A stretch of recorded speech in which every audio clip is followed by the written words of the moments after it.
So this talk is a very general introduction to augmented reality, what it really is, and what kind of applications people are building using this technology.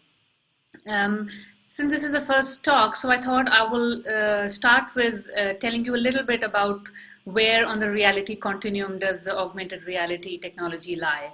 So as you can see on the very left is a real environment, the world that we live in, the things that we touch, see, hear, and feel.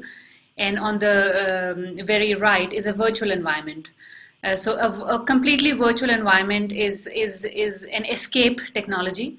So you put on a headset and you escape into an entirely different world. You cannot see what is out there in the real world around you. And you interact with virtual objects using remote controls and things like that.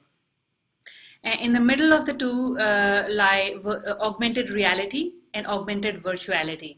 So they're very similar to each other. Augmented reality is where in the real world you add a little bit of a virtual and you overlay some graphics on top of the real world. And augmented virtuality is where in the virtual world you overlay a little bit of real world on top of that. So they're very similar to each other and they lie in the middle of the continuum. So talking more about augmented reality, what it helps you do is you use, there's a variety of different types of platforms and devices that you can use.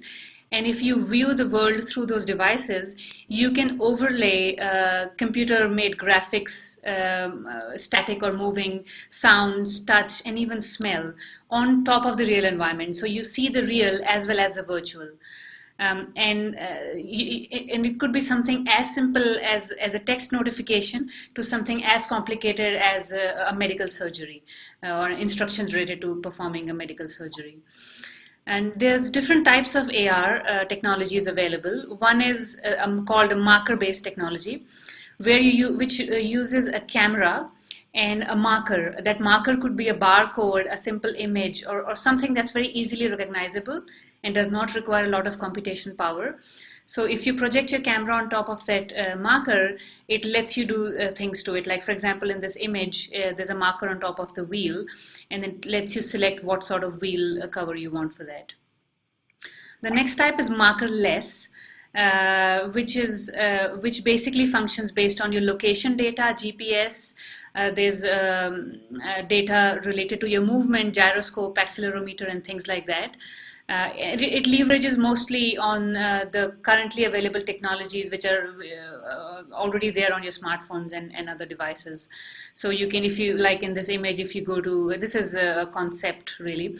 So if you are walking down the street, it can tell you which is the best restaurant for a certain kind of cuisine, for example. Then there is projection based, so it uses light. It projects light using a small tiny projector built into the device, and it lets you interact with that light, and then lets you do things in the augmented environment.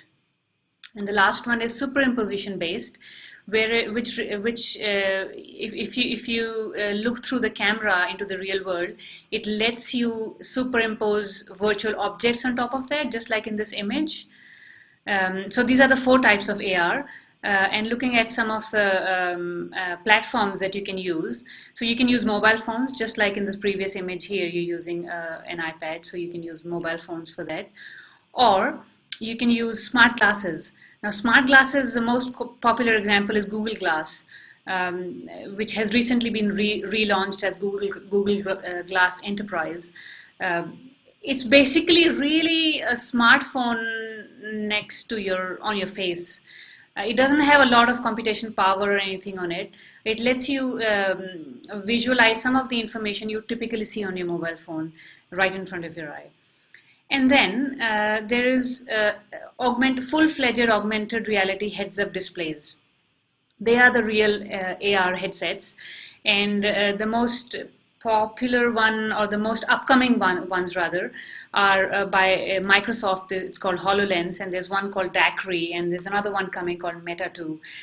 What's special about these platforms is that they've got specialized technology and inbuilt cameras which can do depth perception and projections and things like that. and it has its own inbuilt computation power. It has a CPU and GPU and everything installed on top of that. So they allow you to do a lot more than what a typical smart glass would allow you to do. The thing about these platforms is that they're still upcoming. So it's not like you can go to your electronics store next door and buy a HoloLens or buy a DAQRI. Unlike virtual reality, which is more widely available these days, so it's much easier to buy an Oculus Rift and HTC Vive as compared to the AR headsets out there. So it's more cutting edge. It's more upcoming at the moment. Applications. So I guess we all have heard about this one. So as you can see, through the mobile phone, you're looking at the real world, and then you are augmenting that real world with Pokemons as you go.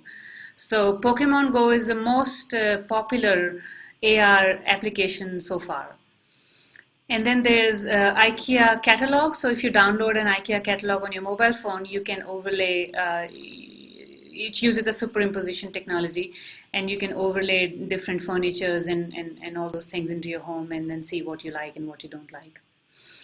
Aviation, so there's lots of different types of applications there where this can be used.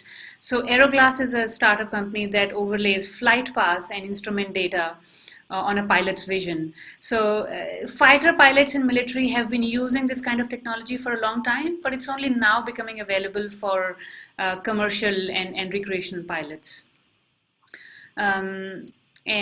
Design is another very useful application of AR, where Augment is a startup company that creates plugins for existing design software like CAD and other 3D design tools. And if you use that plugin and if you print out your design, and then you put your iPad next to it, and you can see that come to life in 3D. It's very useful in architecture and also interior design. Entertainment is another one which is very upcoming. C-Space is a company that has created what they call is an augmented TV, and it displays content related to the TV program that you're seeing on the air, right in front of it or on the side, so that it doesn't obstruct the views. Logistics. So I think in 2015, DHL did a pilot study where they put some markers on their delivery boxes, and the workers were using Google smart glasses to quickly scan what is what and where what needs to go. And I think it cut their time by 1/10 or something like that. So it drastically reduced the number of hours that the workers had to use. And then because of the success of that program, then other logistic companies like SAP and SmartPick also implemented this in their warehouses. Education and training is another very obvious application area. So there's lots of different apps available for education. If you go to the App Store, there's just three of them, and there's probably 30 or 300, whatever, out there. So Elements 4D, Anatomy 4D, it lets you visualize what the different things are in 3D, and you can interact with them as well. You could do that using your smartphone, or if you had smart glasses, whatever. Construction is another very obvious.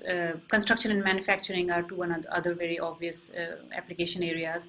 And like in this picture, the man with the beard is wearing a DAQRI helmet. So DAQRI is the only company that's creating helmets that comply with safety requirements, so industry safety, health and safety requirements. And what it would let you do in the construction industry is maintain a steady view of the building plan. So it shows you in real time what goes where. So it's so very easy to do alignments and things like that. It lets you go paperless because you see the display right in front of your eyes, and it saves a lot of time when workers have to go and look at the document and then try and match that to the real world and things like that. It also lets you see where other equipment and other workers are. So it creates this situational awareness around you. There's other applications. The most obvious is obviously games, but I won't go through in more detail here. Healthcare is another one. Marketing, travel, logistics, I've already talked about. Safety and rescue operations are other important applications of augmented reality, and there's a lot more out there. Um, in the end, just a few words about what we are doing here at Callaghan. So what we're trying to do is, this is a very new project. So we've only just started exploring it, and this is our vision, which I'm pretty sure will not be come to fruition the way we envisaged it right at the start. So, but this is sort of our guiding plan to the direction in which we want to explore. So we are connecting augmented reality with Internet of Things. So the idea, it's a complicated diagram, sorry about that, but I'll try to simplify that. So there is an observation item right in the middle.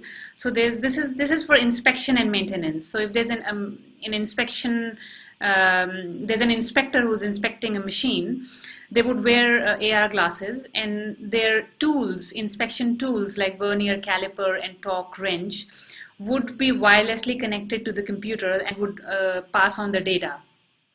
And then they would also have wrist wearable devices where they can do inspection checklists and take notes and things like that. So they would be performing the maintenance using these tools, and will be able to see the output using their AR glasses in real time.